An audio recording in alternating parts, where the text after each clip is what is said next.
Howdy, everyone. Frankie here, New West Reset. Hello, how's it going? Welcome back.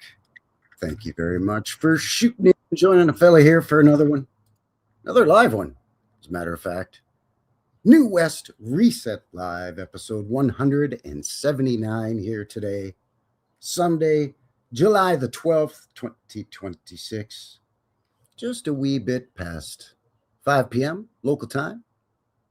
Mountain time, as always, coming at you live from the foothills of the mountains, the Canadian Rocky Mountains, as a matter of fact, right here in Purdy, Alberta.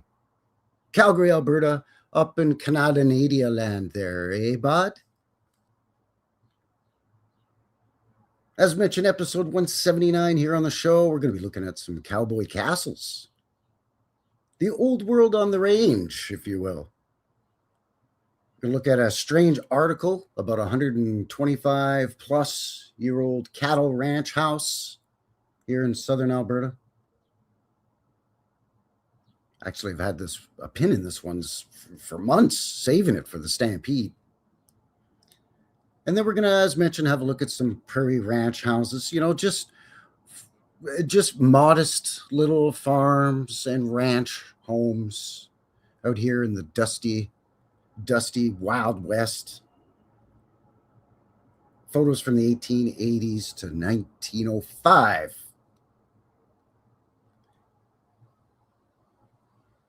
It's a scorcher here today.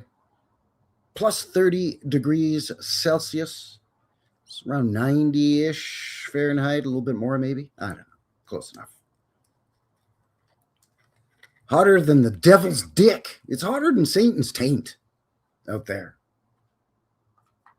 But it's windy.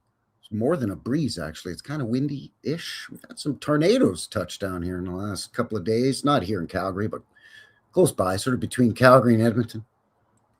There's been some hailstorms, and it's been wild, wacky, and wild. But today it's just breezy, windy, so it's keeping the temperature down. I hope you're all doing well. You're not roasting your rump roasts off. I don't know. I lost my train of thought. I hope you're not too hot where you are. There's been some flash floods and up in Edmonton too. Hailstorms, all kinds of stuff here in Alberta. It's going crazy. Going crazy. That's fine. It's fine. Just take it easy. Just be prepared. Just like the Boy Scouts, back when I was a Boy Scout, that was the credo. That was the motto. Be prepared.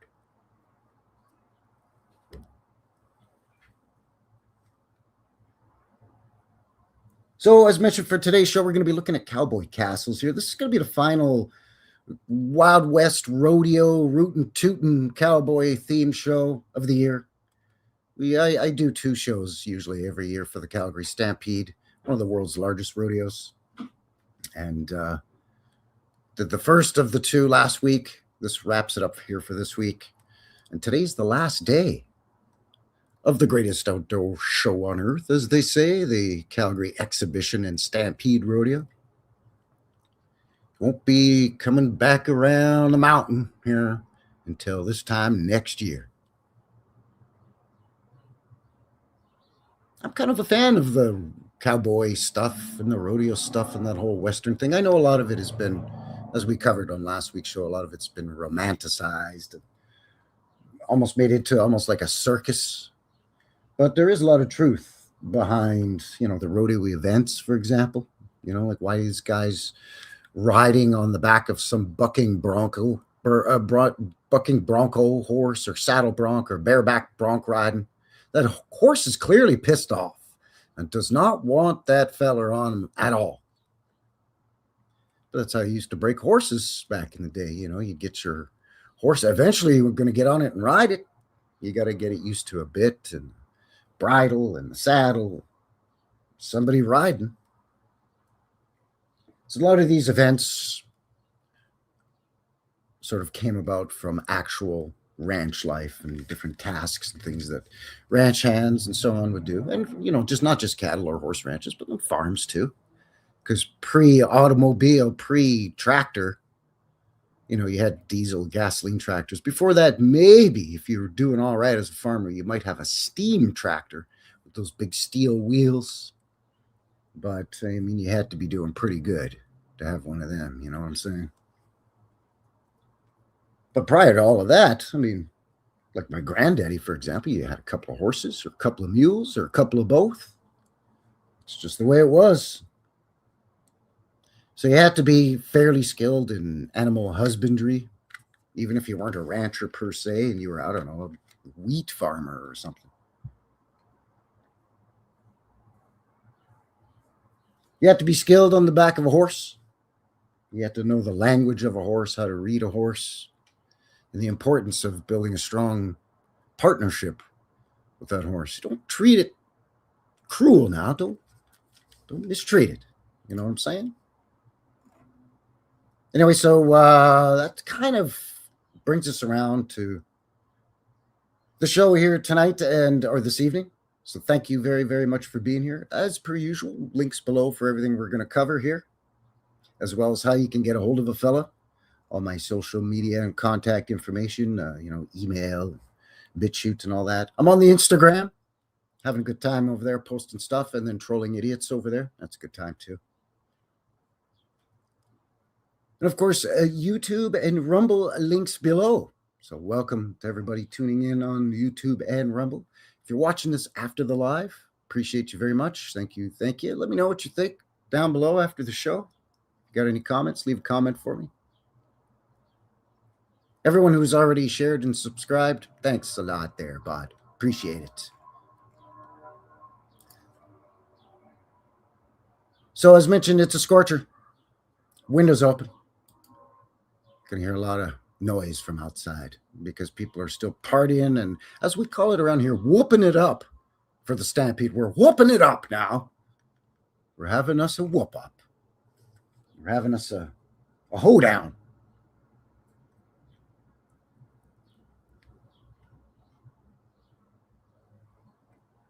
With that being said, it's going to be a fun show. So thank you very much for being here. And let's say howdy to everybody in the chat, in the box.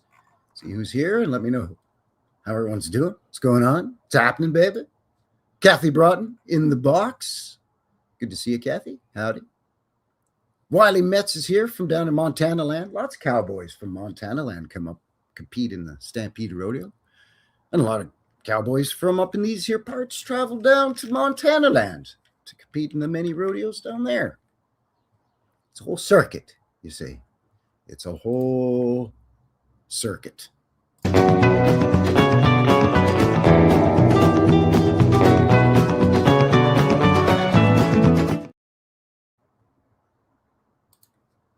Good to see you there, bud. Jesse Nix in the box. Howdy, howdy. DN is here as well. Good to see you, bud. There's KJ, everybody.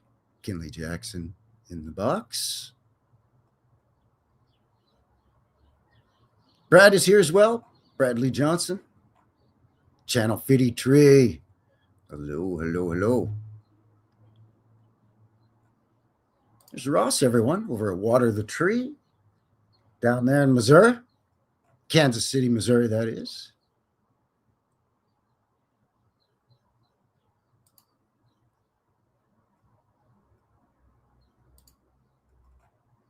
There's our buddy Newen. Good to see you. Good to see you, Robert here. Roberto. Buonasera, buongiorno.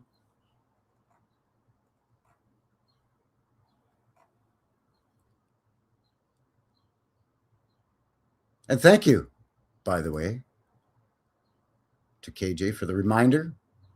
Gotta have a good time here on the show because, it's Sunday Fun Day. Woo! Woo!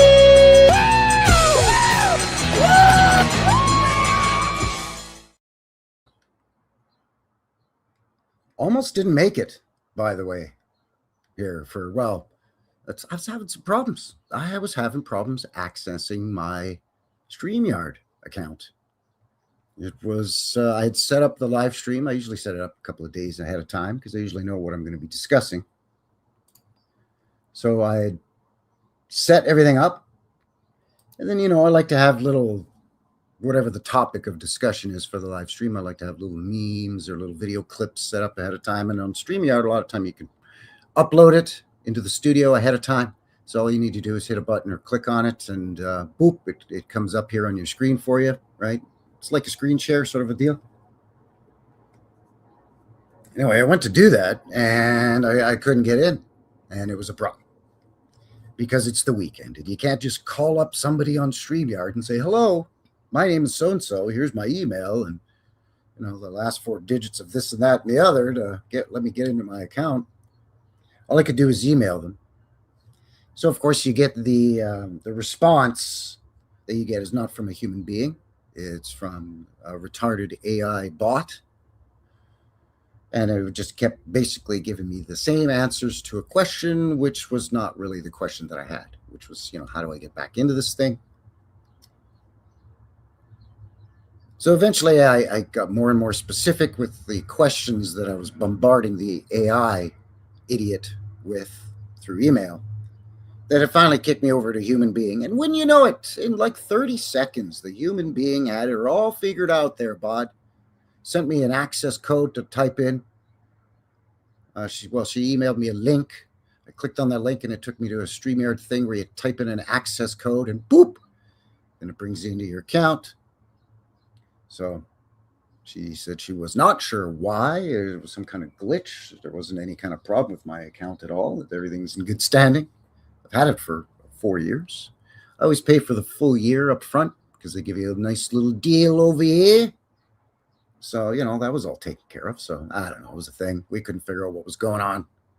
But, so we almost didn't have the regular format of the show here with the background and being able to put up clips and so on and so forth.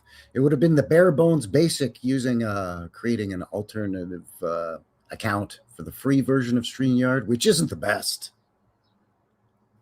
And I got to tell you, StreamYard's AI is also not the best. But we all know what a fan I am of the AI and how much, y'all know what I think of AI. Oh, shit! It's not like I've been hiding that. So it was nice to, finally have the AI get frustrated with me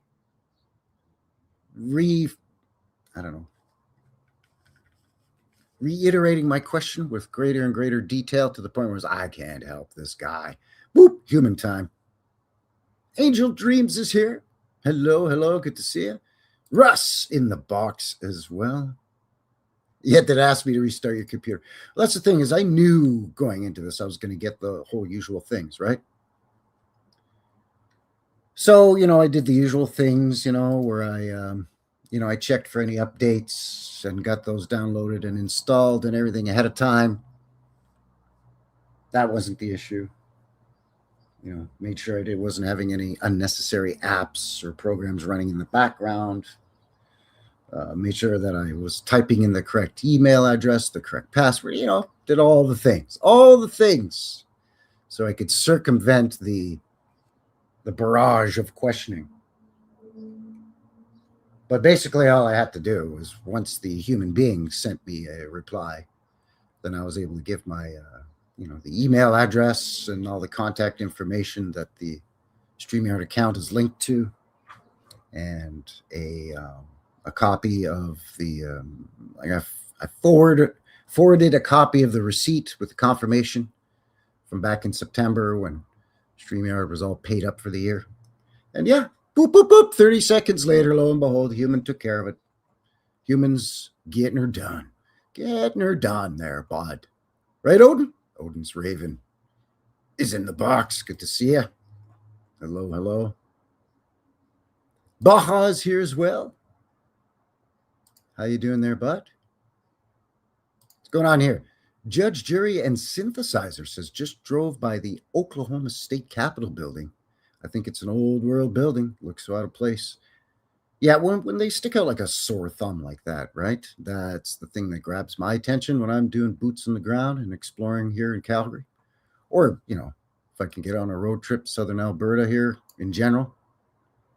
I look for those structures that stick out like a sore thumb. Or in this case, later on, we're going to be looking at some photos and the same thing, things that just maybe don't fit the narrative or challenge the narrative, for want of a better term. Bradley says it gives wrong answers all the time. And if you don't know any better, you would believe it. Yeah, I've noticed that when doing my research. I find that AI is kind of okay to aggregate a bunch of information and collate everything and just kind of sift through all the stuff and get to what you're actually looking for, especially if you phrase the question that you're posing to AI, very, very specifically. But you always have to double check, because a couple of times I've gone back and I'm like, oh, wait, I didn't bookmark that answer or that page that I had asked. So I go back and ask the exact same question again, and I get a different answer. They do that with photos too. Oh, here's a photo in such and such old school from, let's say, Winnipeg. So then I'll download the photo, re-upload it into a search engine, and then ask, what is this? Sometimes I get the same building. Oh, yeah, it's such and such a school from Winnipeg. And other times, it's from some school in like St. Louis or, I don't know, Vermont or something. And I'm like, that's not Canada land. So, yeah, you gotta watch it. You gotta watch it. Well, that's what they're going to say, is we need more data centers, right? That's why I kind of laugh when people are like, look out, man, before you know it, it's going to be Terminator. Not from our point of view with the AI. Maybe there's better AI. I'm sure there is. I'm sure the government and the powers who should not be have access to a much higher tier of AI than we do. The stuff that we have is still like a blindfolded infant with Down syndrome running around in a dark room filled with, I don't know, pitfalls and spikes in the floor. It's chaos. Anyway, with that said, thank you very much for being here. And I know many of you are saying, wait, hold up here, Frankie. I've heard you talk about rodeos and cowboys and stuff a couple of times here already. But you're up in Canada, aren't you? Yeah, we have rodeos and stuff up here. You're probably picturing this, though.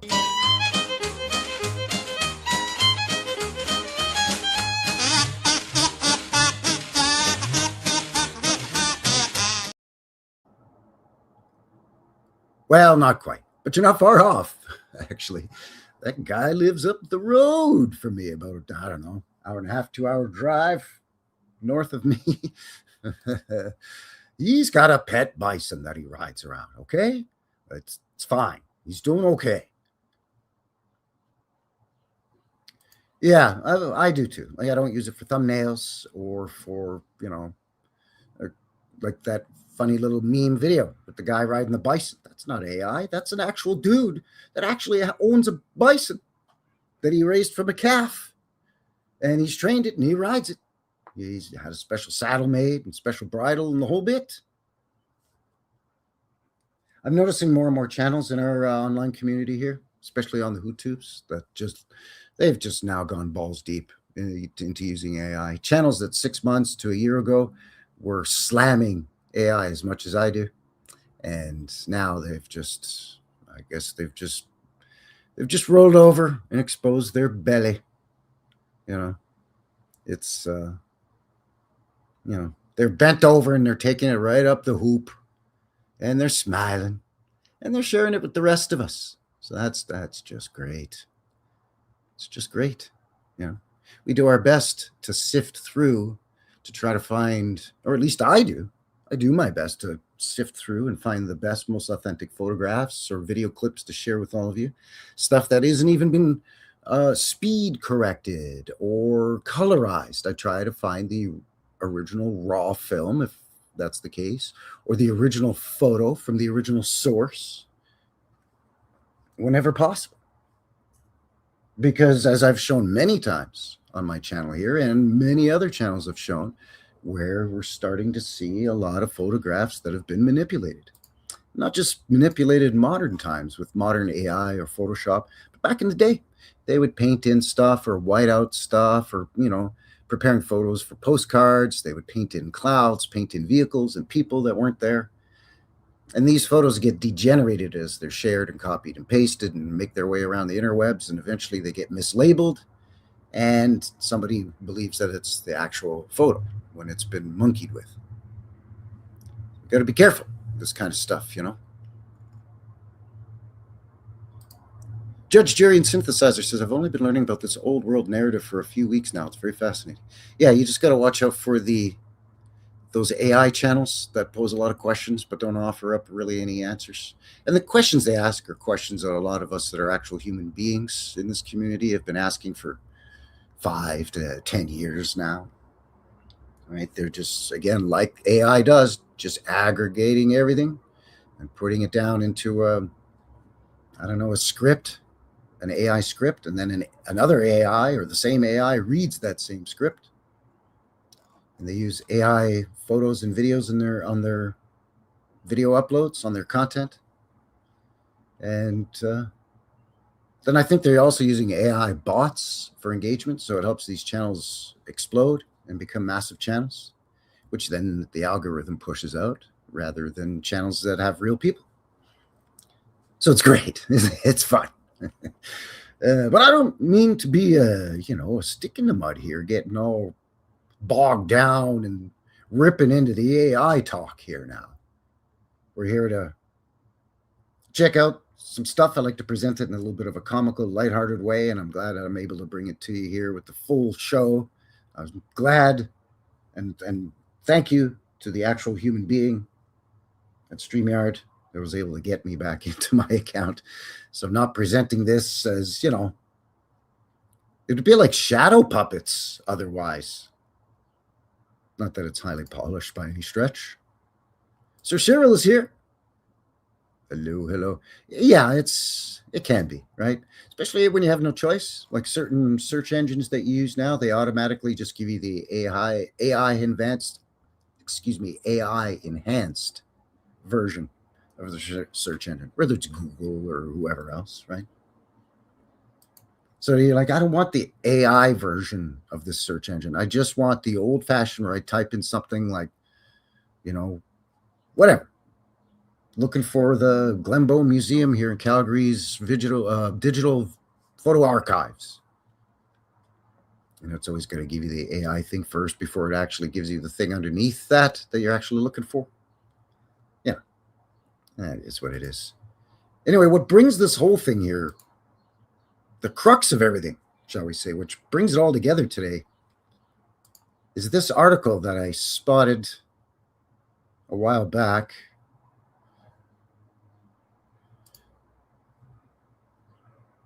This is from calgarycitynews.ca. This is actually from last year in August. So I missed it for last year's Calgary Stampede live stream. So I put a pin in her there, and I put her on the back burner to save her up for this one. This is very, very interesting. This is the University of Calgary archaeologists dig up new finds on Alberta cowboy John Ware. I have a little video here. I wonder if we should be able to play this little video. What do you think? Just play it here. A University of Calgary archaeologist. Let me know, please, in the chat, in the box, if you can hear that and see that okay. I'm sure it is. You should be. Coming in loud and clear. Has uncovered some intact remains of John Ware's homestead, including original floorboards and a wood-lined cellar, offering a rare glimpse into the daily life of the Black Cowboy and early Alberta settler. So you're going to hear a lot in this quick little minute and 10-second video. Thank you, Ross. Thank you. About John Ware, being a Black or African-American cowboy living up here in Calgary. And they make a big deal about it. But it's actually not that big of a deal. There was actually a lot of Black cowboys up and around these here parts that were either had their own cattle ranches or horse ranches, or were farmers, or were farm hands, or were ranch hands on other people's ranches. that's interesting in its own right. And we will look a little bit into John Ware here for the top half of the show, but we're not going to get too far into the weeds on what his skin color or ethnicity was. It's not really important. What I'm, at least not for this topic of discussion, what I'm interested in is the fact that they've gone back to where they know his ranch house was, which I think is a provincial historic site, and there's a plaque there and all this. But they've gone back to dig down in there because there's some lady that is a distant relative of his that was poking around in there. And she hired some archaeologists to do some LiDAR and radar down in there. And they're finding a bunch of old things like horseshoes and pieces of jewelry and stuff. And they've discovered that his ranch house actually had a lower floor, which they were not originally aware of. And that's the part that I found very interesting, is below all this mud and dirt and underneath the old main floorboards, they're finding a lower level. But it wasn't a root cellar per se, like let's say at my grandmama and granddaddy's old little place. No, this is a lower level that also had wooden, I'm assuming pine. Around here, it's usually pine or spruce floorboards. It wasn't just a dirt floor. Anyway, continue here. Oh, no, he's a legendary guy around here. They didn't know just from his bones that he was black. No, he's famous around here. He's been on postage stamps. He's been, there's the Glenbow Museum here in the city. They're closed for renovations right now, but they had a whole exhibit, a permanent exhibit of John Ware. There is a few small roadside attractions and smaller museums in a couple of towns near where his original ranch was. He actually had two ranches. He had a smaller ranch. Then when he got married, he moved his wife onto a larger ranch and had a larger ranch house. And that's what this place is here. But yeah, he's pretty famous around here. The archaeology kind of provides us with a way of sort of getting to his daily life, kind of literally from the bottom up, right? Where we can look at their home, we can look at how it was constructed, we can look at the types of goods they were using to try and figure out sort of what their daily life, their day-to-day looked like. Dr. Lindsay Amundsen-Meyer and her team also found personal items belonging to the Ware family, including a sewing thimble believed to have belonged to Mildred Ware. The artifacts suggest the Wares lived more affluently than previously thought. Aha. So this guy's famous. Famous for two reasons, because yes, he was a black cowboy, and for as much as I said we had a lot of black cowboys up here, which we did, it's not exactly like they were a dime a dozen. Right, there was more Indigenous First Nations, Canadian Indian cowboys, or Métis cowboys, and of course, Huat peoples of European descent, right? Irish, Scottish, Welsh, British, I mean, most especially from the UK, but also from Prussia, Germany, a few other places more in Eastern Europe, the Ukraine, and so on. So, yes, in some sense, he was famous for being a black cowboy. Maybe not necessarily in his day. He's known today for being, it's not that usual. I mean, for every 100,000, for every 100, Huat cowboys you'd have up here, you might have one black one, right? But not super uncommon, right? Not as uncommon as you might think. But the other thing that he was famous for is that he was famous for his horsemanship. He was known as an excellent rider, a very skilled rider. He was very good at breaking wild horses or getting horses, broken to be, whatever they call it. I don't know. I'm not a farmer or a rancher, but when they break a horse so you can ride it, they saddle it and whatnot. He was a great roper, lassoing the horses and the cattle and whatnot. And he owned, as I mentioned, his own cattle ranches. Started off as a smaller one and then got himself a larger one. I believe he started off as a ranch hand for someone else. And that's how he built his reputation as being, an extraordinary horseman and ranchman. Of course, over the years and over history, these things tend to become romanticized and become the stuff of legend and myth, rather than necessarily 100% truthful. Much like other characters that we've discussed here in the past, historical characters like, John Henry, right? The guy that went against the railroad steam building machine with his hammer, and he beat it, but he died. He fell down and died, as the old folk song, the old blues songs talk about. John Henry died with his hammer in his hand. It's kind of these things that, there was an actual John Henry who actually did race a steam, I think it was a steam, like a hammering or a drilling thing. But, over the decades and eventually, a century and a half later, it gets a little muddy. The details become foggier.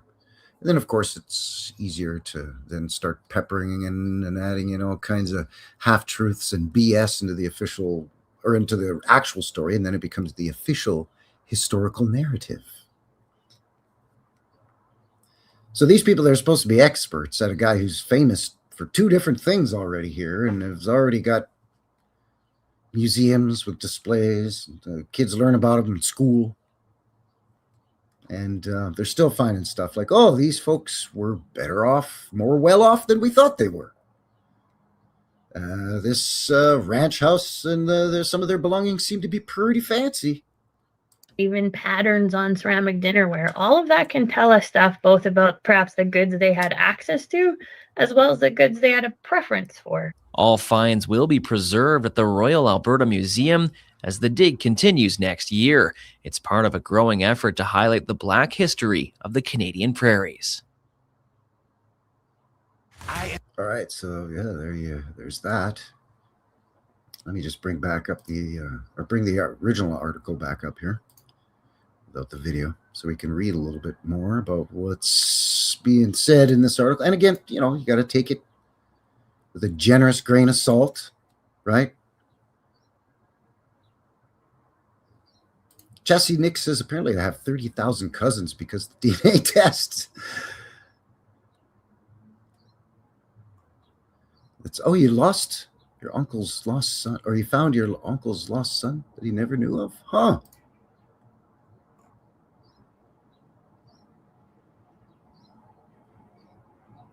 I saw something like that too. What was it that he sent? His DNA from his pet iguana or something?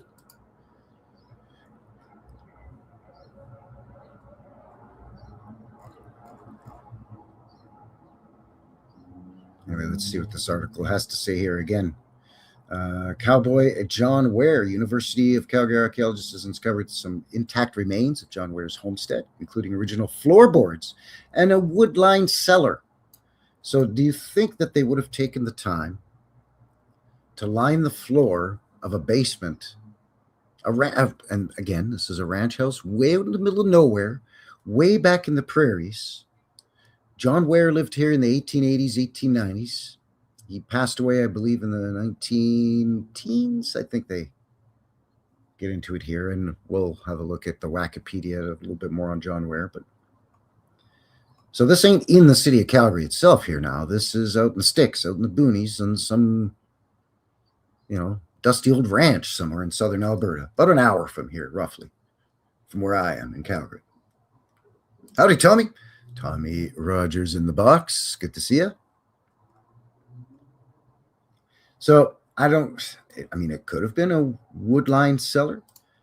But like I said, my granddaddy's farmhouse, they had a root cellar.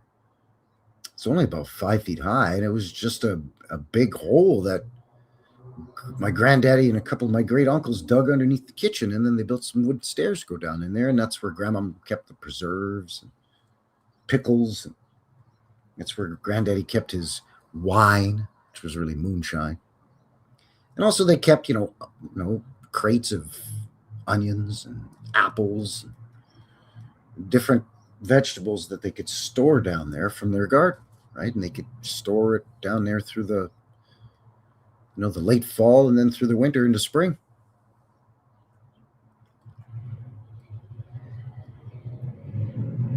But it wasn't wooden-lined walls and a wooden-lined floor down there. It was just a root cellar. And why you do that, why you keep it generally exposed earth walls and floor, is because it helps to maintain that temperature. That's why you have a root cellar. And you don't really want to have any kind of insulation down there, like flooring or walls necessarily, because then that's a basement. And a basement is not as efficient as a root cellar for maintaining that constant, not only temperature year in and year out, but humidity level or what have you, right? Again, I'm no farmer. I'm not a settler or nothing. But I learn a thing or two from grandma and granddaddy. Anyways, they say they've dug up new clues on how the legendary Alberta rancher and cowboy John Ware lived. Dr. Lindsay Amundsen Meyer, assistant professor of anthropology and archaeology, says the new discoveries were made on the initial days of the 4-week-long excavation at the site where he lived from June 23rd to July 16th, 2025. So they did it for shy of a month, say 3 weeks. They were poking around there last year. The team found intact structural remains of the Ware home, including floorboards and the cellar. Amundsen Meyer says the home may have been built differently than other houses of the area due to the cellar being lined with wood. There's a photo there. And I wish I would have, let me see if I can save this image here real quick, fast, and in a hurry so we can zoom in on it. Yeah, it looks like I can there, bud. All right, well, add that to what we're going to look at here at the second half of the show. So a notable item found is a sewing thimble, which we saw in the video, engraved with "Remember," belonging to Ware's wife, Mildred. Or at least assuming, right? We're assuming this. I mean, it was their ranch, supposedly, so I guess who else would it be? Maybe his daughter, but I don't think his eldest daughter was old enough at this point. She was, I think, maybe only 5 or 6. It could have, either way, either his wife or his daughter's thimble. Meyer says this is notable because archaeology often ignores women and children. Get out of here. They got to put the identity politics into everything these days, don't they? You're rooting around in the dirt, sifting through stuff. You find something, you catalog it, you sketch it, you photograph it, you put it in a Ziploc bag, and you put it in a bin to be sent to whatever university is funding the dig so that they can keep it in their archives and continue to study and examine it. That's what you do. You don't ignore anything on an archaeological dig, except the dang dirt. Old World Mi'kmaq in the box. Good to see you, Nita Pukwe. Unfreemason is here. That's Vincent. That's Cousin Vinny. Good to see you, Cousin Vinny. Cousin Vinny over here. You get Frankie Fingers? You get Cousin Vinny, huh? So now you know what I'm talking about with the whole New West Reset thing. No. What? No. What I said about Frankie Fingers. Oh. That Frankie Fingers yeah. a New West Reset of the sand. Wait, what? Got a great comment here from Odin's Raven. I buried a root cellar years ago and filled it with garbage. You're welcome, archaeologists. That's that's pretty good.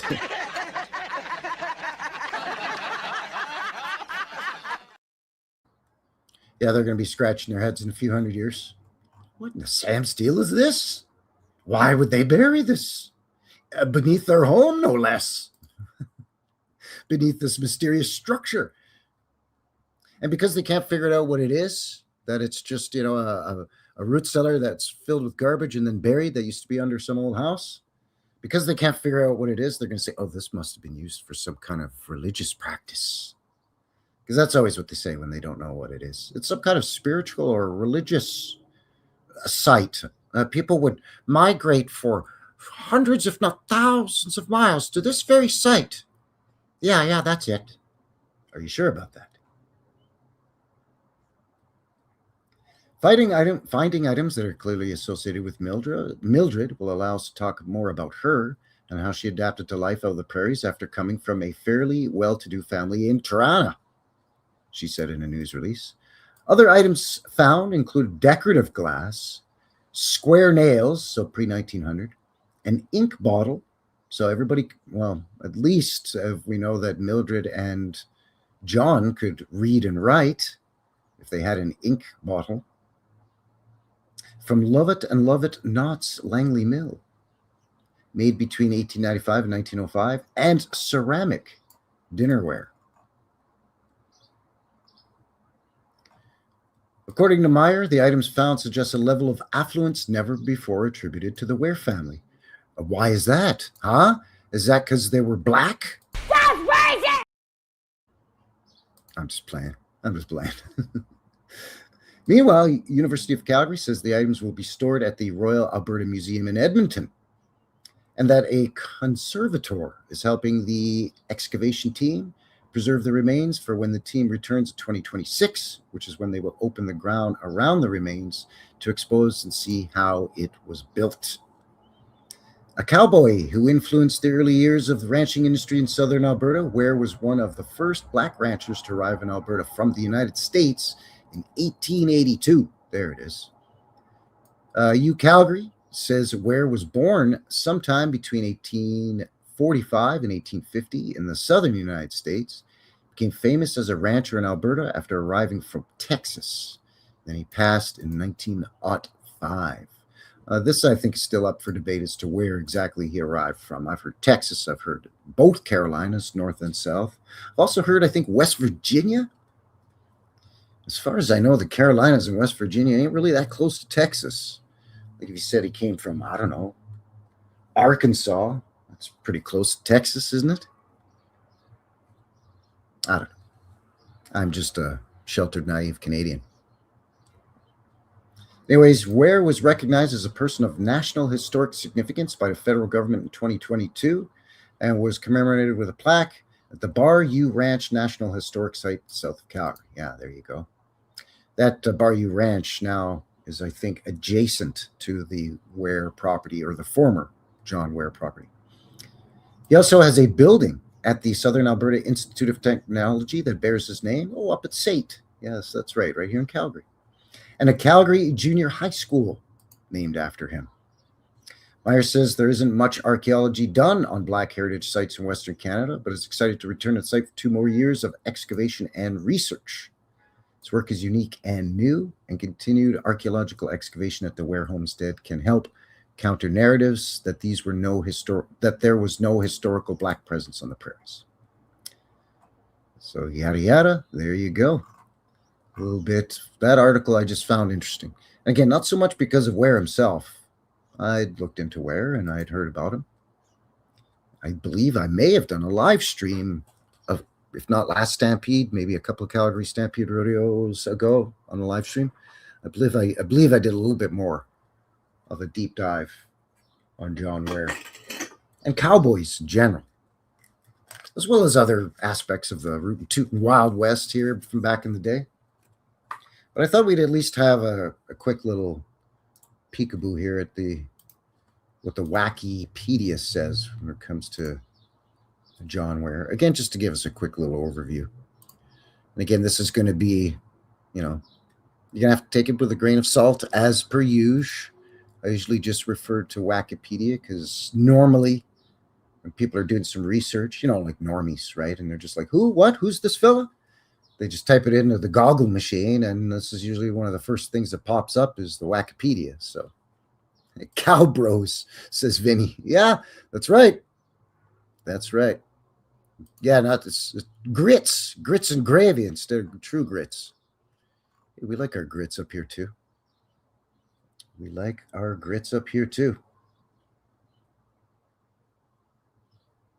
also like our cornbread up here.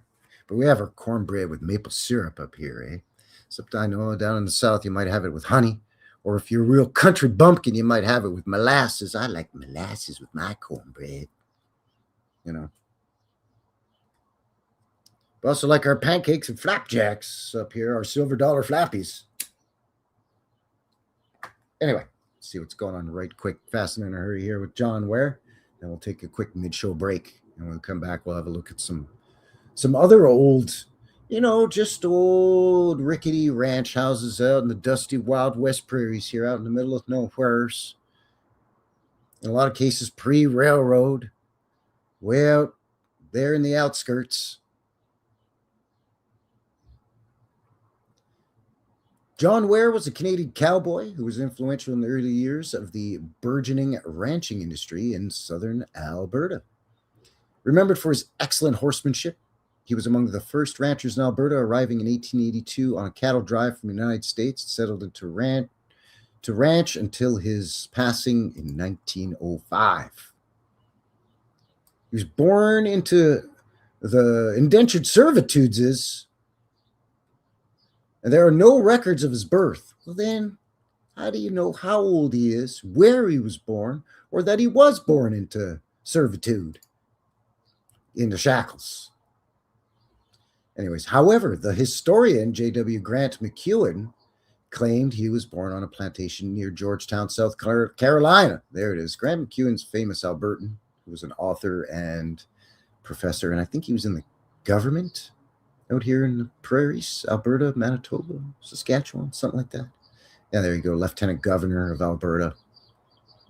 He was one of the guys that romanticized John Ware as an actual historical figure and a human being, and made him out to be this almost superhuman, fictionalized, mythical Tarzan, like, you know what I mean? Like Tarzan, where it's like so fantastical that you could barely believe it. Like, he once knocked out a horse cold with one left hook, and, garbage like that, right?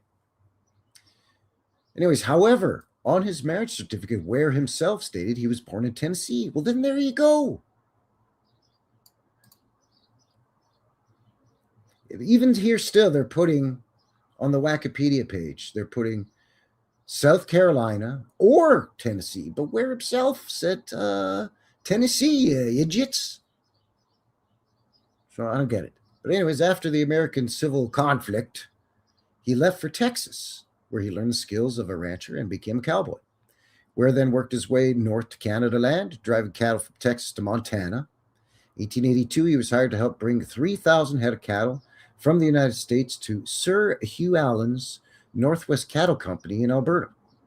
After delivering his charge near Calgary, he found work at the Bar U and Corn Ranches before starting his own ranch near the Red Deer River. By 1900, he and his wife, Mildred Lewis, had 5 children. He moved from Calgary region to an area northeast of the village of Dutchess, Alberta. In 1902, his first home was destroyed by a flood. Oh my. He rebuilt his home on higher ground, overlooking a stream now called Ware Creek. Oh, there you go. In the spring of 1905, Mildred passed of pneumonia, and despite being a master horseman, John himself was deleted only months later when his horse tripped in a badger hole. The horse crushed him in the fall, breaking Ware's neck and deleting him. You have to excuse me using the language of a child. Why is this not sharing, by the way? It should have been sharing the whole time, and it's not. Sorry about that. Supposed to be reading along here now. Anyway, sorry about that, folks. Obviously, there's still some glitches with the StreamYard account here, maybe. Still working out a few bugs. So yeah, apparently his ranch was destroyed in a flood, so he rebuilt it on higher ground. Then he passed when his horse tripped in a badger hole, and the horse fell on him and broke his neck. His funeral was reported to be one of the largest held in the early days of Calgary.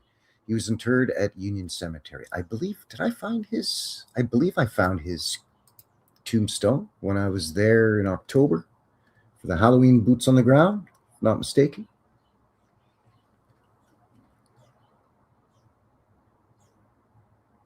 Yeah, badger hole, Badgers, yeah, we have badgers here. We have tons of badgers around here. They're like a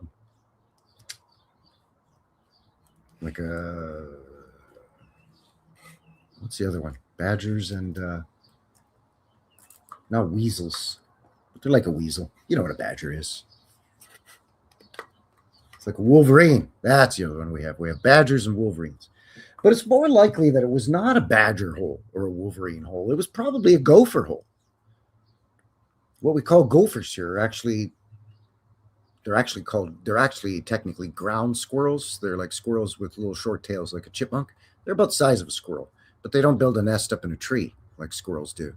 They burrow down into the ground like bunny rabbits do.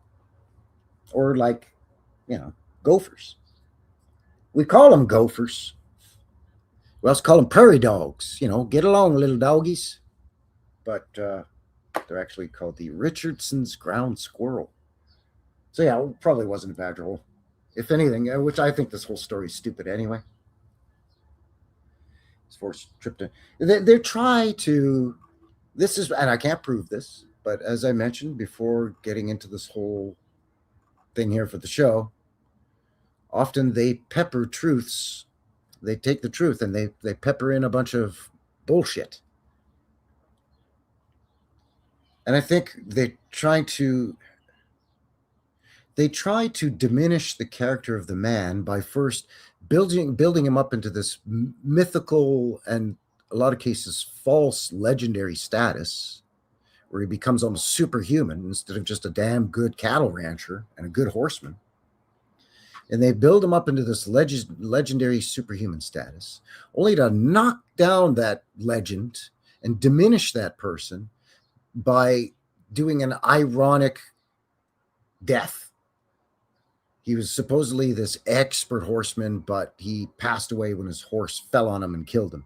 Even though he was a big man, and some of these stories where he punched out a horse in one punch. And two fellas were fighting in a saloon, and John Ware came in to break him. John Wick, might as well have been. John Ware came in to break up the fight by just grabbing both men and picking them up like they were infants. Stuff like that. Right? But they diminish all of this goofy stuff that they hype up by saying, a horse fell on him from Badger Hole and broke his dang neck. Come on, man. That I'm not sure of. That I find hard to believe. Ubukan in the box. Good to see you, bud. How you doing? Yeah, Bauhaus is a badger hole. No way, man. Yeah, KJ saying, watch out for them badger holes, people. Yeah, but you never know. There might be an arrowhead in there. That I'm not sure, Chassis. That's a good thought. I thought badgers only dig in the side of hills. Mind you, I guess he could have just been, I don't know, riding on his land, checking stuff out. I don't know. Herding some cattle. So, the slopey rolling hills of the foothills here in this area, right? Who knows? I can't prove it, but I don't buy it at all. Anyways, like any other folk hero, there are several tales about his ability to eat, ride, and shoot, all of which contribute to the cowboy lure of the time. Of course, there it is. At least they're kind of admitting it here. And they give a few examples, like it is said he was never tossed from a wild horse. See, again. So he was never tossed from a wild horse while breaking a horse and getting it ready for saddle riding. But how did he pass? He was tossed from his own horse, or fell and was crushed from his own horse. So you see how they like to do that? It's dirty, rotten buggers. Anyways, he also popularized steer wrestling, which would then become a highlight of the Calgary Stampede. His story is that of a remarkable figure in history who helped lay the foundations of the ranching industry in Western Canada, and at the same time defied stereotypes, where it became one of the most well-known and well-respected figures on the Albertan frontier and is still an important part of the history of Alberta. Yeah, that I can go along with. Let a man stand on his own laurels, right, Bill? Instead of, he was able to jump over a mountain in a single bound. Ware's the subject of a biography, John Ware's Cow Country by J.W. Grant McEwen. The book High Rider by Bill Gallagher features a fictionalized account of Ware's life. Yeah, see? A children's book, Howdy, on John Ware, with illustrations by Hugh Rookwood. And then, as mentioned, they have junior high school, a building at St. There's an undergraduate polytechnic college, and then the John Ware 4-H Club in Dutchess, a bunch of buildings, parks, so on and so forth, named after John Ware. And of course, they got to tie in the dinosaur theme with John Ware Dinosaur Provincial Park, right there at southern Alberta. And I think that's in Brooks, Alberta.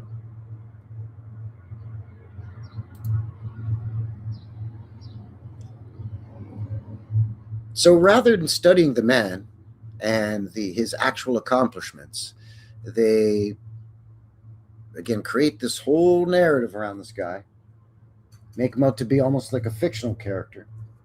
That way it's easier to diminish him after the fact, because, oh no, that's just legend and this and that. And then they start to believe their own diminishments by saying, oh, we're surprised that we found this much more than we expected opulent ranch house that he lived in that actually had 2 levels, and they had all this fancy porcelain and personal belongings that they used, and they were some highfalutin folks and all that nonsense, you see.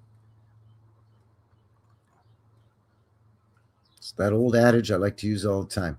How much poop do I have to put in your ham and cheese sandwich before you no longer consider it a ham and cheese sandwich, and now we're calling it a shit sandwich, right? Give you a ham and cheese sandwich, put 1% shit in it. Is it still a ham and cheese sandwich? How about 20% shit? 50? 62% shit. Is it now gone from a ham and cheese sandwich to now a shit sandwich? That's why you gotta take the stuff with a grain of salt, to say the least. Michelangelo says it was too embarrassing to say he got savaged by the badgers. They are vicious. They are vicious. Badgers are, and they're not afraid. Badgers here in Canada are much like those honey badger videos I'm sure we've all seen on the YouTubes or whatever, where they're fending off lions and African elephants and wildebeests and hippos and rhinos and whatever.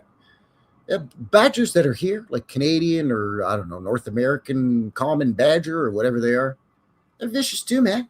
They don't care about mountain lions, grizzly bears, moose, some elk during rutting season, some, 9-point elk. Hell, I bet you if Bigfoot rolled up on a Canadian badger, the badger would be like, yeah, I got something for you, Bigfoot, right here. Right here, Bigfoot. Take that, Sasquatch. Squatch that in your satch. I'd like to see a badger versus a honey badger, though. I'm not going to lie. That'd be pretty good. It wouldn't be bad. I think the honey badger would probably win, though. Yeah, like Wolverines. I wonder how a Wolverine would do versus a honey badger. I don't know. What's bigger? I think badgers are bigger than Wolverines. I don't remember. I know is if you're out hunting, camping, hiking, fishing, and you see a badger or a Wolverine, give it a wide berth. Give it the respect you would give a bear. You know what I'm saying? Oh, yeah, mongoose is vicious. Those things kill snakes and stuff. Those things kill snakes. Like cobras and stuff. You know what I'd like to see? I'd like to see a honey badger versus a Canada goose. Huh? What do you think of that? Huh? A cobra chicken versus a honey badger? Get yourself a good Canadian murder turkey and put it in there with a honey badger and see who comes out on top. That's terrible. I don't want to see animals that shouldn't be in the same ecosystem fighting one another. That's not good. Let's put an elephant against a bison. What? It shouldn't happen.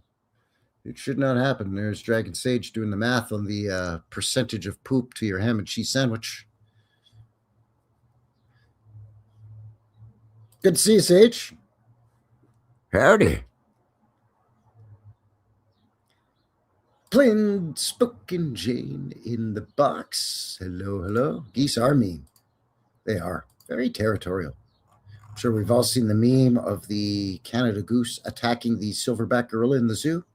That silverback gorilla was absolutely terrified of that goose. That goose was chasing that gorilla around his own territory in that enclosure. He's claimed that now. They can't let any other male gorillas into that thing because this silverback alpha male gorilla will take their heads off.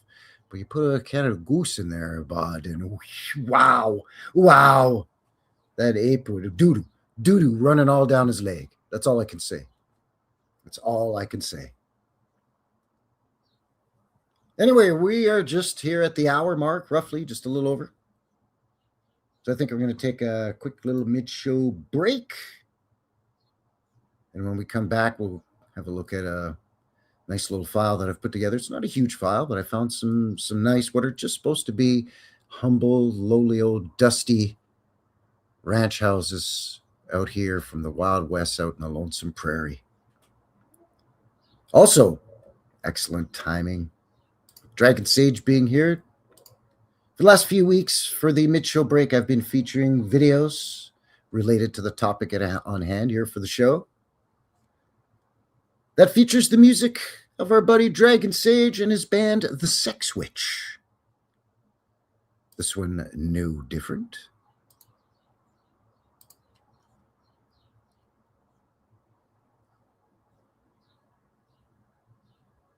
Gotta make sure I got the right one queued up just to avoid any more kinks here. Yes, this is the one. We're looking at Calgary and area cattle ranchers. This is from 1945.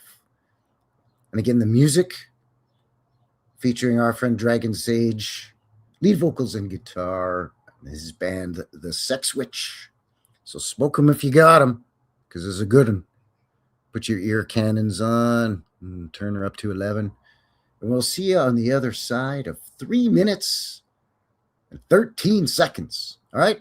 Thanks, everyone. Be right back. Cheers.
Though my heart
All right, and we are back.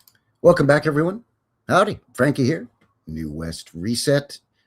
New West Reset Live, episode 179. Thank you very much for shooting in and joining me here for this look at some cowboy castles. The old world on the range. Today's show, we had a look at top half of the show of a strange article about 125-ish 125-year-old-ish cattle ranch house owned by Mr. John Ware. They're finding all kinds of stuff they didn't expect, like a lower level, and all kinds of fancy stuff, fancy dinnerware and chinaware and so on. So thank you very much for shooting in, joining me here. Again, links below for everything we've covered so far. Today is Sunday, July 12th, 2026. Just a wee bit past 6 p.m. local time, mountain time. Still scorching 30 degrees Celsius out there. It's around 90-ish Fahrenheit. Whew. Hot. It's hot. Thank you very much for being here. What did you think of the video? And what did you think of the music? It's pretty nice, eh? Tell you what I like about that Sex Witch band there, kids. There's a little bit of something on that album for everybody. You know? At first I was like, I got 2 live streams coming up here that's going to be cowboy rodeo related. And, usually I show some wild west cowboy and Indian rootin' tootin' video footage. I don't think there's much that's got a country twang to it on that there album, but there is. If you like a little bit of a folky sort of country influence, got some of that. If you want a little bit of a bluesy sort of influence, there's some of that. If you want a little bit of like grungy, garagey stuff, there's some of that. You want some old school psych rock from the 60s and 70s? There's some of that too. So I thought, I should have known better. Boom. Easy peasy lemon squeezy. I agree. Good to see you. Good to see you. Thanks for shooting in there, bud. Yeah, Wiley says 115 Fahrenheit down there in Montana, hotter than Satan's scrotum. Hotter than Satan's taint, hotter than Lucifer's loins, hotter than the devil's dick. It's terrible. I'm not complaining. Myself here personally, I'm just making a statement that is very hot, right? I'm not one of those people that necessarily bitches about the heat only to like 3 months down the road, once we get into October, are pissing and moaning that it's cold outside. You know what I'm saying? I'm just making a statement that it's warm. I like it. I'm a spring and summer kind of a guy. Don't really dig the really cold below zero temperatures myself personally, so I don't go out skiing and snowboarding and stuff like that in the winter. It's not my favorite. It's not the best. I prefer the spring and summer activities, generally speaking. Anyway, thank you very much for joining me here and winding down your weekend with yours truly on the Sunday Funday Show. If you haven't already, please, do all the things to help a fellow out. And again, to everyone who's already shared and subscribed, thank you very much. Appreciate all of you.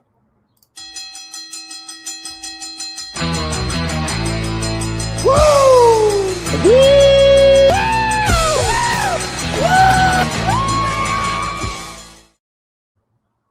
PCS World is in the box. Good to see you, bud. What about the taint or the witch's tit? Oh, that's when it's cold. Colder than a witch's tit. I like to say colder than a witch's elbow because I try to just watch my language a little bit.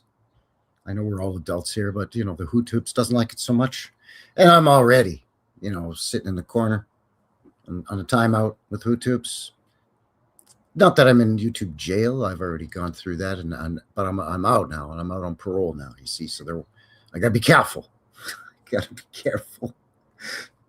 The parole officer will come in and put the shackles on me.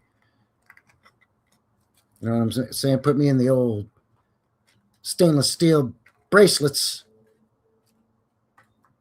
Not to mention it's Canada. Eh? We're kind of like over in the UK. If they don't like what you're saying on the live streams and stuff, they'll just kick in your door and try to take you off to the hooskow there, you see. So yeah, I try to say stuff like colder than a witch's elbow if it's cold out, or colder than my ex-wife's heart. That's a classic.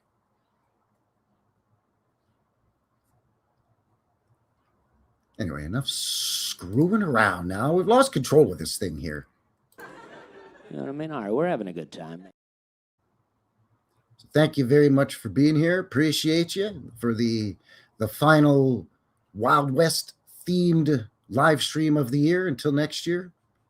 Again, thanks for joining me for last week and this week here for the Calgary Exhibition and Stampede Rodeo themed live stream. We're still looking into stuff. We're still finding all kinds of shenanigans. You know what I'm saying? It's just that we're kind of doing it with a Western flair. I like your style, dude. Oh, well, I dig your style too, man. That whole cowboy thing going. All right, let's quit messing around here now and let's see what's the deal here. We're going to start this off. It's not a huge file because while there are and were some impressive ranch houses, some of them are what you would expect to a ranch house. You know what I mean? Actually, before I get into that, I want to share that photo that I downloaded earlier from the Wikipedia page. And it was that photo of when they were digging down into the ground underneath. Actually, let me do this up right here. Hang on a second.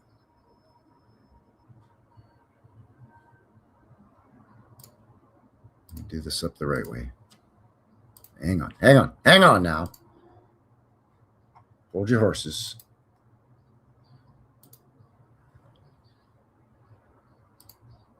Let me do this the right way here so we can zoom in on it a little bit more betterer. What? That's right. You heard me. You heard me.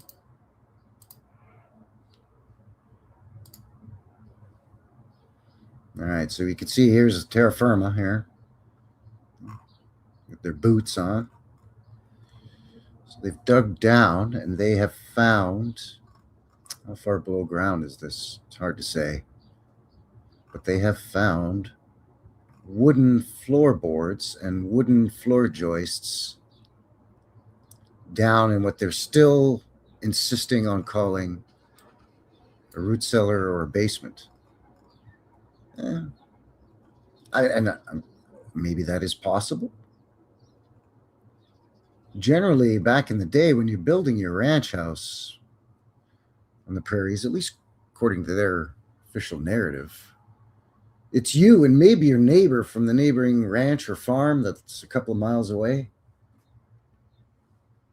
It's basically a handful of you, anywhere from one to, I don't know, half a dozen people, maybe if you're lucky. You know, maybe some folks from your local church congregation coming to help you out to build your ranch house or your log cabin or your sod cabin. Because often they would just cut sod and they would build sod cabins instead of log cabins on the prairie because there weren't a lot of big enough trees going around. And any trees that were around, you wanted to save for firewood or to make your own charcoal. But yeah, you can plainly see here there's some wood way down in there and some wooden floorboards going across.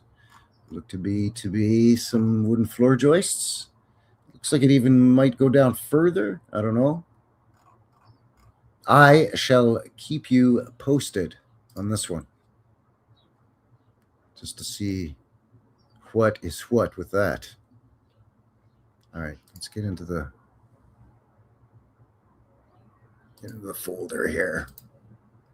So it's not a huge folder as mentioned because yes, there are a lot of exquisite ranch homes, but they would be like your single story wood framed, bungalow style ranch home from the 1870s, 1880s. But I did manage to find a few that, well, as we talked about earlier in the show at the beginning, the first half of the show, they stick out like a sore thumb and you start to notice You're like, wait a second, this is just some modern or just some modest ranch home out. This is out in the country. All of these are supposed to be out in the middle of nowhere. These aren't in town. These aren't in the suburbs of Calgary or anything like that. These are cattle ranches and horse ranches that were sometimes hours by horse and buggy from major centers like here in Calgary. This is the A.E. Cross House. Some of these I don't have build dates and so on, unfortunately. It's very interesting how you got to have all this kind of stuff up here and whatever this is up here on some rootin' tootin' Wild West ranch house. All this fancy, no, it's a bay window, not to mention, right? Scalloped, what I'm going to guess are cedar shingles. It's hard to tell. This looks like it might be brick. Could be wooden siding, but it looks brick to me. It looks like I'm seeing mortar joints in here. It's not the best photo, unfortunately. It's kind of small. It's a little on the small side. Yeah, kind of. Yeah, like Sears houses, copying their old world architecture. Yeah, where you could order a house from the Sears catalog and have it delivered to your little plot of land.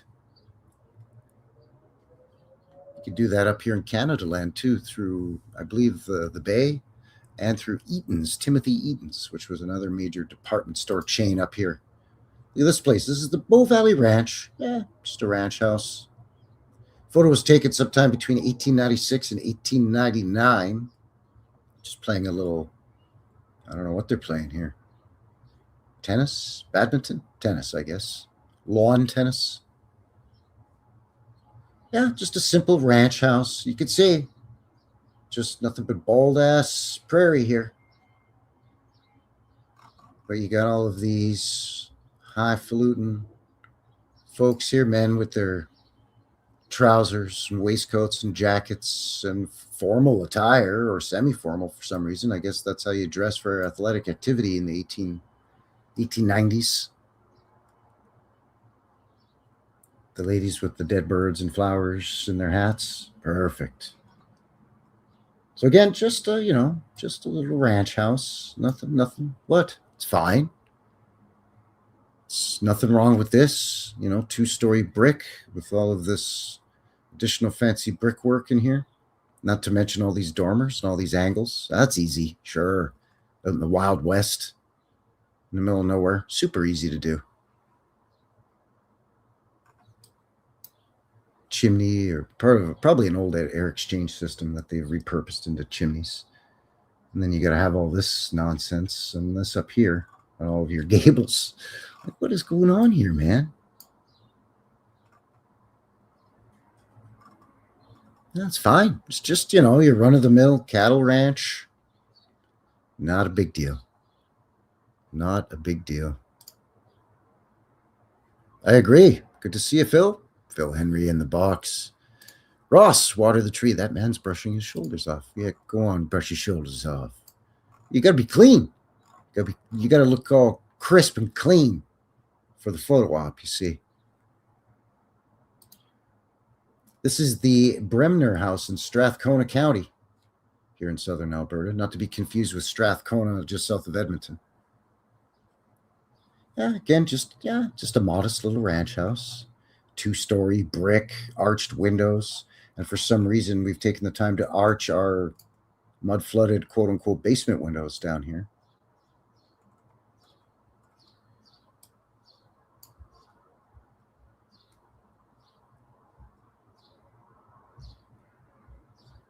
Just anything like we would picture the Wild West cattle ranch home or horse ranch home. You got the cattle rancher and the wife. Maybe they got 4, 5, 6 kids. You picturing Little House on the Prairie? Or are you picturing something like this? And this is just up in one area here, southern Alberta, here way up in Canada. And you know how freaking huge Canada is. Or at least what they tell us how big it is and show us on maps and whatnot. But you get what I'm saying. So southern Alberta is just, like a 1,000,000 square mile little area. Not even 100,000 square mile, I should say, little area. This one, at least they called it a manor. This is the Burns Manor. Cattle rancher. Also owns some meat packing, or I was going to say a meat packing plant here in Calgary, but the meat packing system company here in Calgary. So I guess that can go a long way to explaining why he's got a big fancy stone manor for his ranch house, because he, was a cattle rancher and owned the meat packing thing. So, okay. 1901, they say this was built out in the Root and Toot and Wild West. Again, you're seeing 1, 2, at least 3 chimneys here. So I think maybe one of them could be used as a chimney. I think these other narrow ones that we see all the time, these are part of the old air exchange system. And they've monkeyed around with them. Much like how we're told chimneys work with a flue that you can adjust, or like louvers, or like the tail on the racing tail fin on the back of a racing car, where they can adjust the fin, right? Like the Formula Ones and stuff. Same thing, you can draw in fresh air and the negative pressure forces out the quote-unquote old stale air on a hot day. Or you can reconfigure it through a series of pulleys and things, to open and close different flues or what have you, to keep warm air trapped in and let the colder air out during the winter.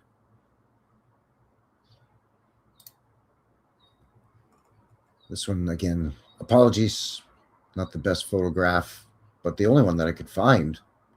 This is the Cost House.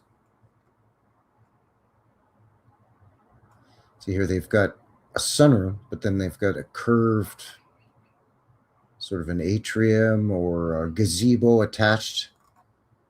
So they've got a whole fancy veranda for their front porch. See again, 1, 2, 3, 4. You mean to tell me they have all of that? They couldn't just have one chimney up the middle with as many fireplaces as they needed all built into one big chimney stack. No, they had to have all these. But I don't think all of these were originally designed to be chimneys, and I don't think this house was originally just a modest little cattle or horse ranch house out in the dusty Wild West prairies of Alberta. I think these are older than what they tell us they were. And I don't think it was just some dadgum ranch house. This is the Christie house. Again,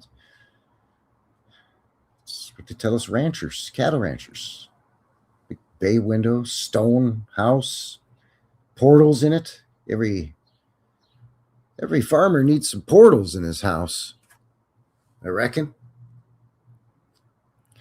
I agree. Plain Spoken Jane says the Amish have a good system. Yeah, they get together and they just, boop, up goes a barn or a home.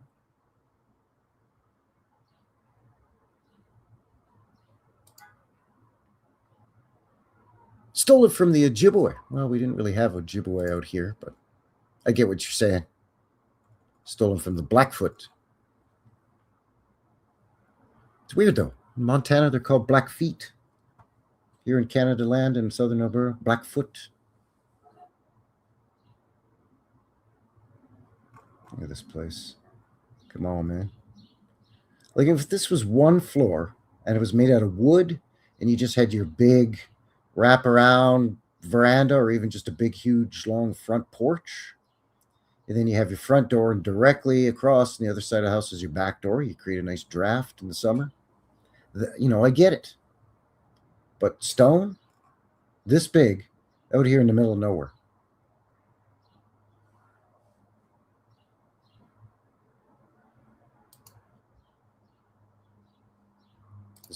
Is Blackfoot Anishinaabe? No, Blackfoot are their own thing. The Blackfoot peoples are their own.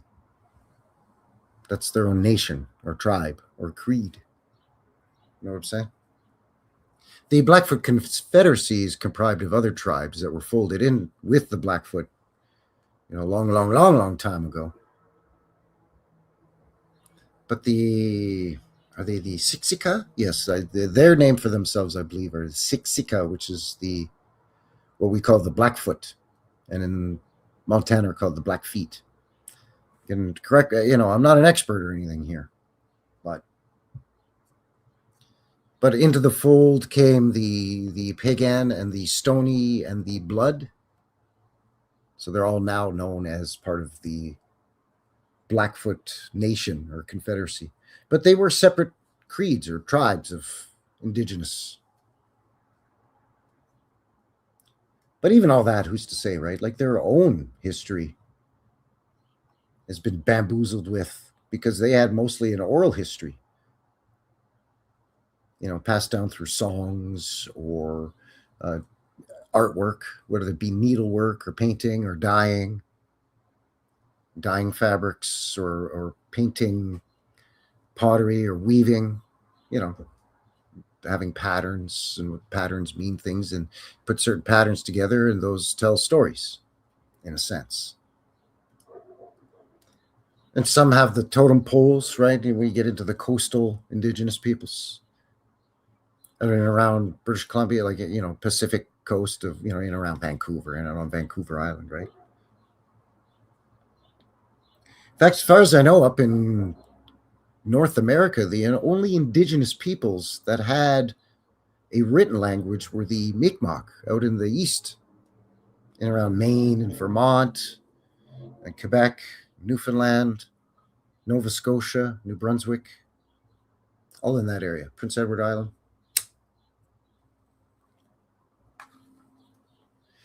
New York State too, perhaps? I'm not entirely sure. There's a lot, and it's a vast area. But yeah, here's another. This is the Danoon House, just another modest ranch home. Those photos from a little later, you can see now it's kind of become, there's other homes around it now. But at one point, this was just a cattle rancher's home. These funny little windows. This window's smaller than this one, and these are larger than this one. So already that's suspicious to me. And you've got this goofy door here smacked into the side.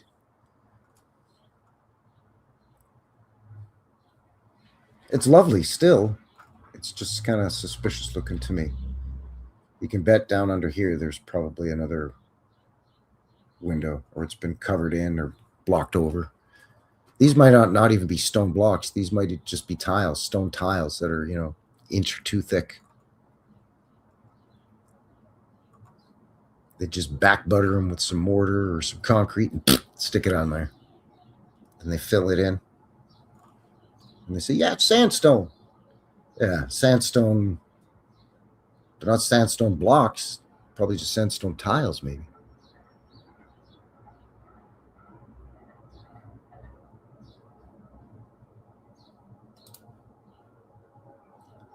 This is Fort McLeod House. Not sure why it's got maybe it's now a church. But it used to be I don't know, there's just some kid with a cowboy hat on standing here looking weird. You're kind of creepy there, kid. Buford, I told you to stand still now. I'm trying to take a picture here, boy.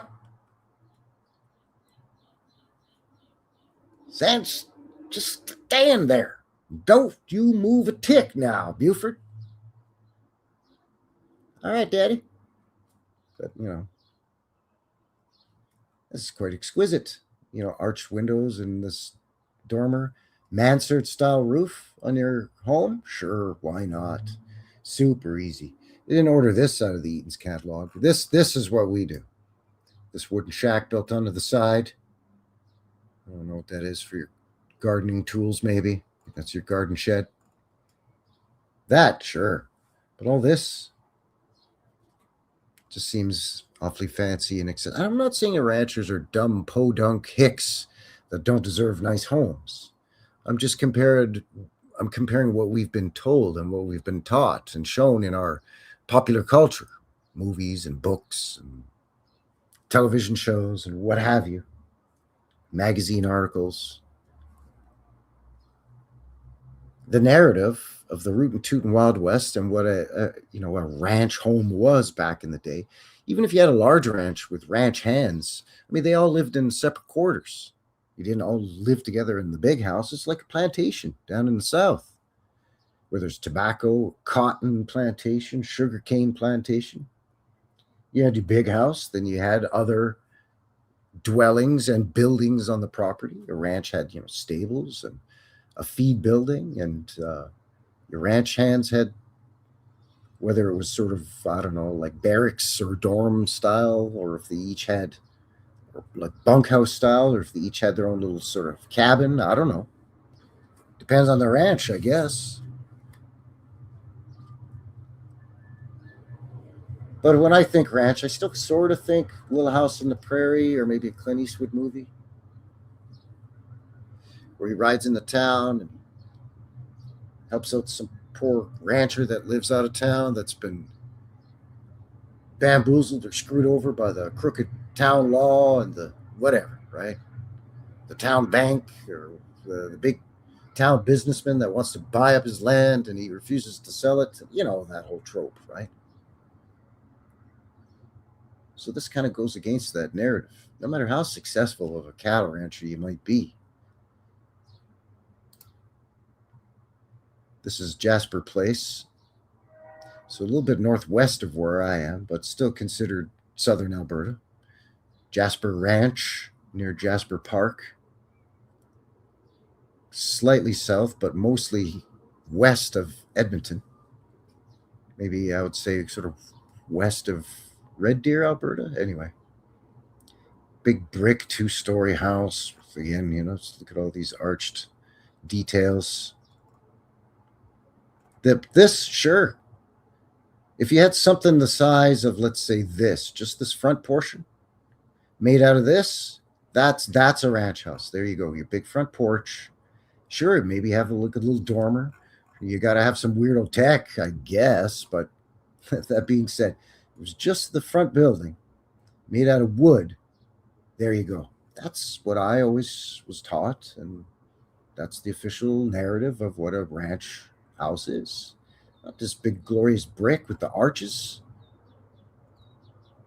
How are they hauling? How's this rancher hauling all this brick out of here? Even if, let's say he lives 15 miles from Calgary, which Jasper Place is nowhere near that. It's way further. But anyway. So he can go directly to the brick factory and order himself up enough freaking bricks to build this place. And a brick factory, of course, will have a separate dedicated rail line that the railroad can come in and load up their boxcars of bricks and send it on down to the depot. The rancher still got to go to the depot and pick up his bricks and then bring them to his ranch.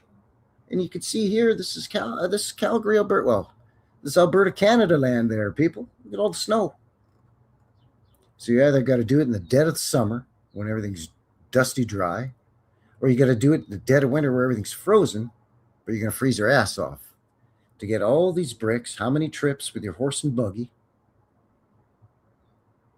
Even if you hire some kind of, I don't know, some kind of service, some kind of cartage service, how many horses and buggies is it going to take to deliver all these bricks? I'm not even taking into account the glass windows, the lumber for all the wooden trusses and the roofing, all these shingles.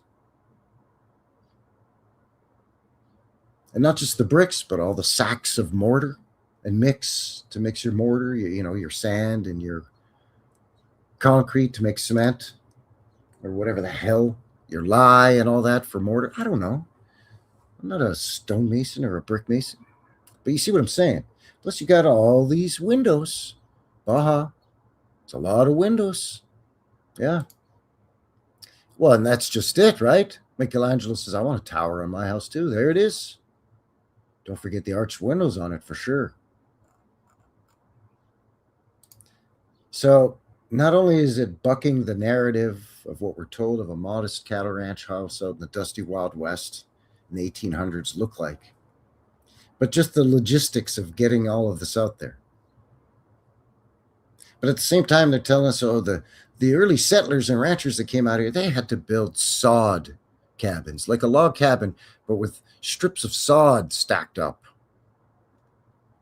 And then they build like a wooden door and put some wooden beams over it and throw more sod on for a roof. And until they could build their modest little wooden ranch or farmhouse, they lived in that for a couple of years. The first couple of years until they get their crops going and whatnot, they have to live in a sod hut because there wasn't enough lumber to build a log cabin necessarily. It's all wheat fields and whatnot, right? The Nimmons house, this was a famous cattle ranch. This is now in town. It's up the street from where I am, actually.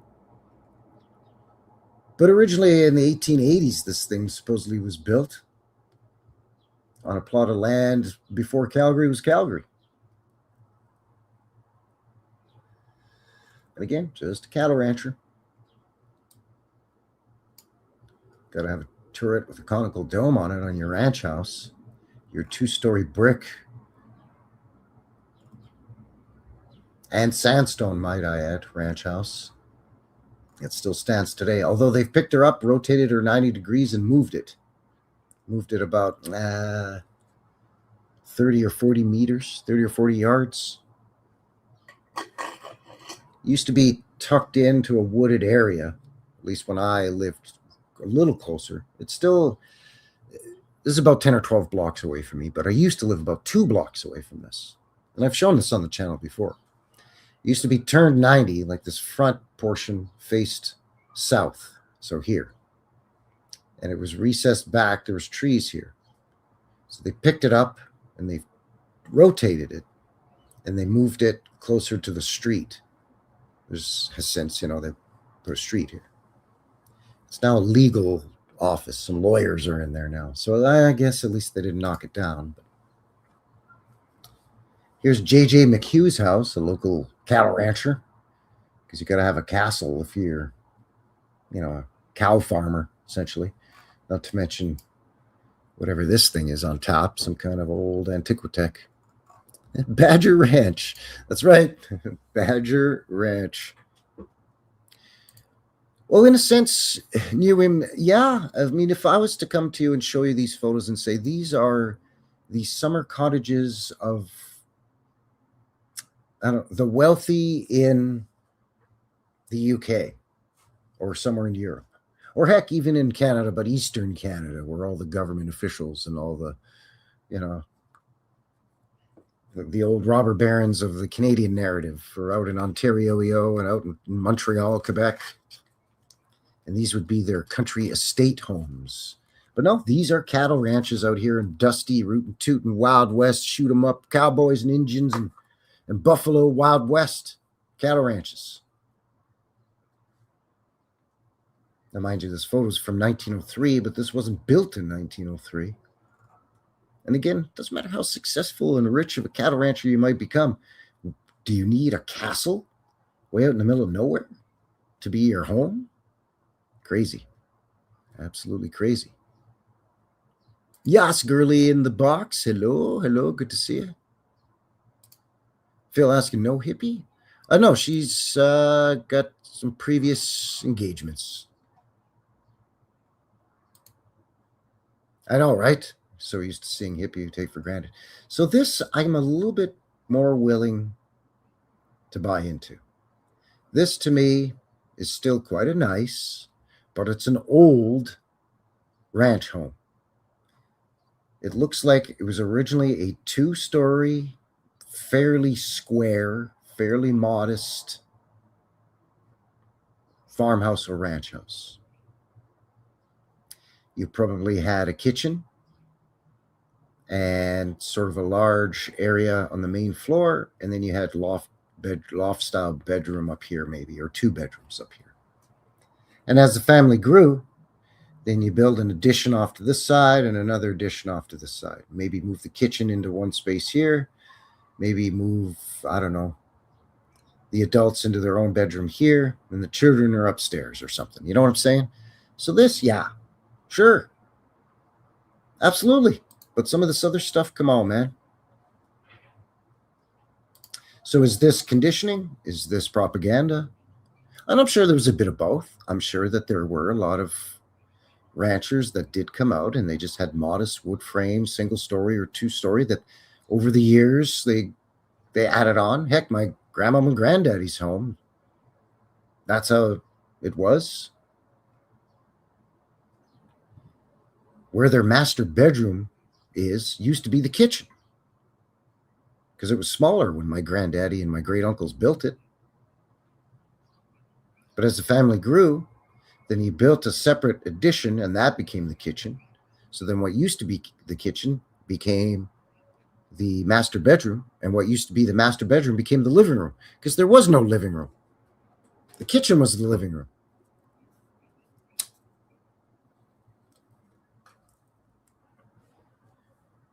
And then everybody slept upstairs. I think there was 4 rooms upstairs. But as the family grew, granddaddy built and added onto it. So this, yeah, makes sense. Tell you what doesn't make sense is picking up and moving a ranch house across a river. This is the Dean House, which was built in what they call the classic Alberta ranch home style. Again, it seems awfully opulent. And this used to be located on the corner of 9th Avenue and maybe 3rd, 4th Street Southeast, where Fort Calgary is. And apparently this was the Fort Commander's home. Colonel, what's his name? Colonel Mackenzie? Colonel McLeod? Something like that.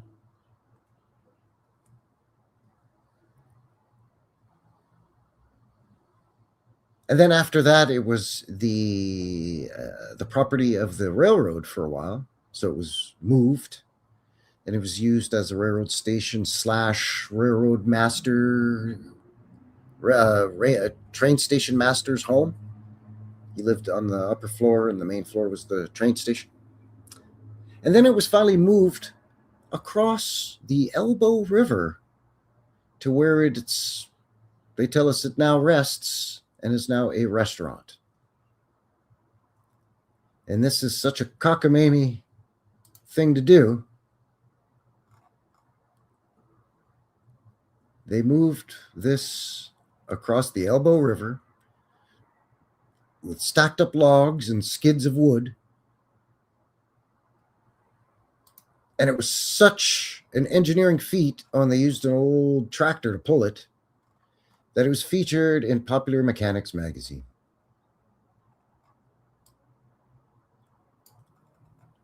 So like I said, sometimes the propaganda is in movies, television, books, or in very popular magazines like Popular Mechanics. This one is not quite as cockamamie as the story of how the post office was moved overnight, in the dead of winter, once it got dark, across the frozen river. Because Calgary, there was 2 factions fighting over the development of Calgary, 2 land developers. And one had a viable claim saying, well, the post office is over here, so this is where I'm going to develop Calgary. And the other guy said, yeah, but the railroad station's over here on this side of the river, so this is where we want to build Calgary. And they were feuding. So apparently the one side under the darkness of night one winter just up and pushed the post office across the frozen river and up the bank the other side, so that the next morning, lo and behold, gotcha. The ultimate in your face, sucker. We done moved your post office on you in the night. That's the most cockamamie. The second most cockamamie is this shit right here.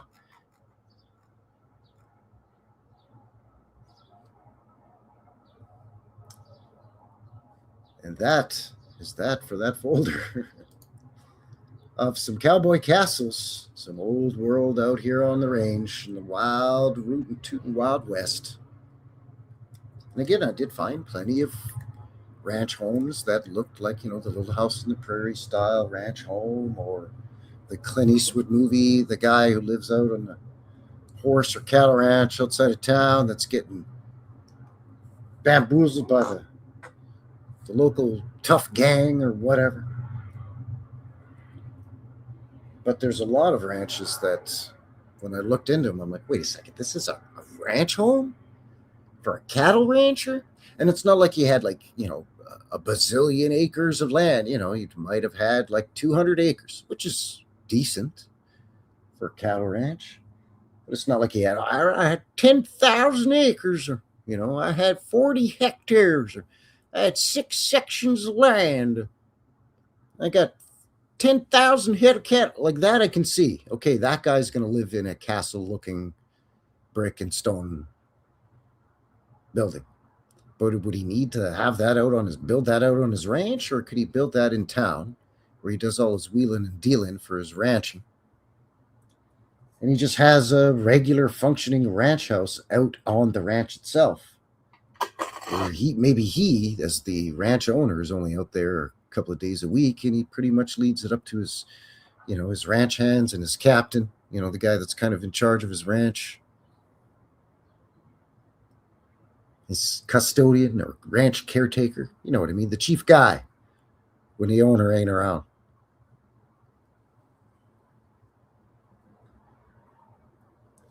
No, I'm just going to build this fabulous castle-like structure right out here in the middle of nowhere. How'd you get all that stuff out here, by the way, Hoss? I mean, that doesn't seem to be all that easy to me, to get all that stone and brick way, like 30 miles out of town in the 1880s. I mean, how'd you do that? And the answer is usually, what are you poking around being so nosy for? Let me ask you something. How come you asking so many jackassy questions? Oh, sorry, Hoss, my mistake. So I think I'm getting ready to wind this thing down here very shortly. Before I go, a couple of things coming up probably sometime this week, if not next week at the latest. Another episode of the Knucklehead Show. Our friend Chris over at Old World Exploration, and yours truly, doing the show on Saskatoon, Saskatchewan. We've been in touch throughout the week as I've been having the problems with the StreamYard. So keep your ocular sphericals locked in on the channel and do all the stuff for the notifications that don't actually work, so when when the Knuckleheads episode's coming up. More likely it'll be one evening this week. Also, we're getting down to the wire, chomping at the bit, getting ready to brush her down and put her to bed with the director's cut, the redo, the re-up of my mudflood documentary, Reset 1700. That'll be coming up here shortly. Just as summer's tail end of summer winds down here, the dog days of summer. In the next couple of weeks. So again, keep your peepers peeled for that, as well as my very first slightly longer form deep dive investigation type videos coming up on a school that cousin Vinny and I have been looking at here the past little while behind the scenes. Speaking of Saskatchewan, that's where it is, up in Saskatchewan. Kindersley, Saskatchewan, to be precise. So keep a lookout for that as well. And of course, always, every Friday, Boots on the Ground video where I poke around here in Calgary or other places here in southern Alberta. See what I can see. Interesting old worlders, or what I suspect are maybe old mudflooders or something. And much like the mid-show break with the old-timey footage, if you like that kind of thing, I have a second channel called New West Rewind. Link in the description below for that as well. Every Saturday, I upload an old-timey vintage footage video, usually from 1880s to about 1940s. Put it together with some tunes for you. Put it up there every Saturday, so be sure to go over there for a poke around, check it out. Support a fellow over there as well. Like and subscribe and all that. And of course, as mentioned, with links below everything we covered, as well as BitChute. Instagram, I'm over there bothering everybody like an online troll and posting all kinds of stuff on Instagram. And of course, Rumble and YouTube. My location map, courtesy of Cousin Vinny's down there as well. New West Reset location map. You click on that and it opens up the Google Maps app thingy on the goggle machine. And it brings you to all the locations here in Alberta. I've done some boots on the ground. If you feel so inclined and wish to make a donation to the channel, certainly, absolutely not expected, but greatly appreciated. Link below for a fella's PayPal as well. Heck, if you make a donation and you let me know what size you wear and give me your address, I'll send you a New West Reset t-shirt. Huh? What do you think of that? Or maybe I'll send you a trucker hat, a schmutz trucker hat. Huh? You like that? It's the least I could do for your support. Best way to support, of course, is, to do all the things. Welcome, and thank you very much. Got a bunch of new friends of the channel coming around lately. A bunch of new subscribers and what have you. So welcome. Thank you very much. Good to have you aboard. That magpie out there's making a racket. Cut it out. I'm winding it down at least already. Be patient, will you? A couple of magpies probably fighting over a squirrel carcass or something. It's the best. Anyway, before I go, I'd like to leave you with a couple of silly little laughs and giggles. And I'll leave it lighthearted because sometimes this stuff we look into can be daunting and can get you riled up. So I'd like to come at it with a little bit of lightheartedness, a little bit of comedy, and we're going to keep the cowboy / rodeo / Wild West Cowboys, Indians, Buffalo theme going here. This one's called Belt Buckle Check. I don't even remember where I found this, but let's see what this thing is. What's going on with this?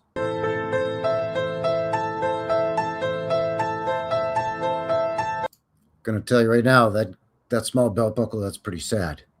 This second one here, that's the belt buckle you want to be rocking. Yeah, that's the one. Anyway. Come on, man. Okay, it's basically how it is. They're not that far off. I'm just saying, they're not that far off. Heck, I've got a couple of my own belt buckles. These are mines. Got to have the bull head there, the Longhorn, Texas Longhorn bullhead. And of course, you got to have your rootin' tootin' cowboy on the bucking bronco there with the Alberta Wild Rose up in the corner. Yes, sir. That's right. Let's see what we got going on here. What else do I have here? What other nonsense? Oh, yes, of course. Because again, got to reiterate now, the Calgary Stampede. I love it. A lot of locals, they get out of town during the Stampede. They go to Hawaii or something for vacation for a couple of weeks. But I dig it. I dig the whole Wild West Cowboy thing. But it's not just the root tootin' cowboys here. It's the Indigenous First Nations now too. It's the Indians too now. They got to get there. You got to get that First Nations Indigenous wisdom, right? They give you some good juju. You know what I'm saying? They give you some good magic, some good mojo. You're right. You got to go see uncle or auntie. Bring them some tobacco or a nice blanket as a gift, and they'll give you some wisdom. Like this fella. Aho, brother dear. Ooh, good medicine for all the people.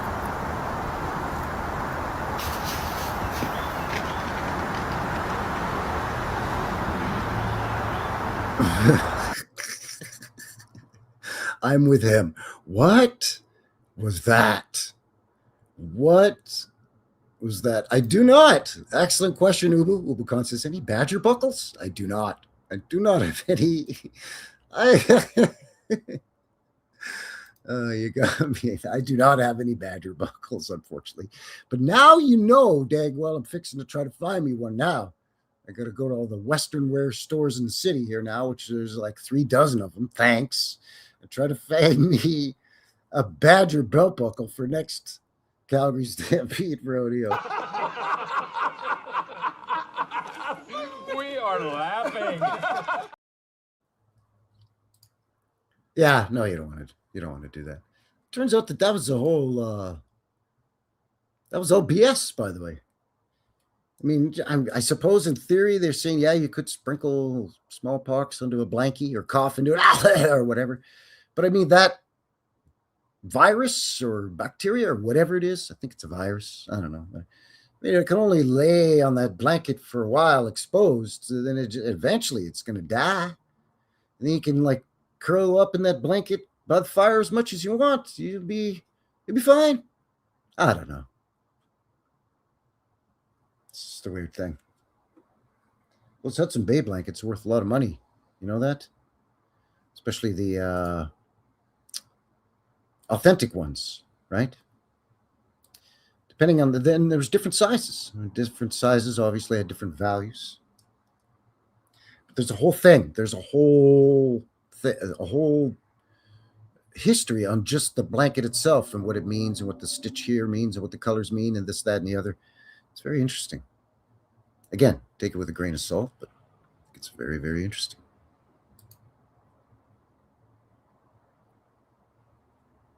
All right, I think we're getting close here. Did I have anything else I want to share? Got the belt buckle. Got Brother Deer giving us all a heart attack. Yeah, there you go. Yeah, I think that's going to do it. Going to wind this thing down here. So thank you, everyone, once again, for shooting in and joining a fella here. Frankie, New West Reset and New West Reset Live, episode 179.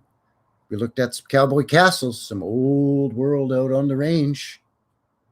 Again, links below for everything we've covered. Thank you very much. Appreciate you. We'll see you back here next week for the live show. Until then, take care out there. Have yourselves a good one, and we'll see you on the next one. All right? Y'all come back now, you hear? It's a mystery. It's a mystery wrapped in a riddle inside an enigma.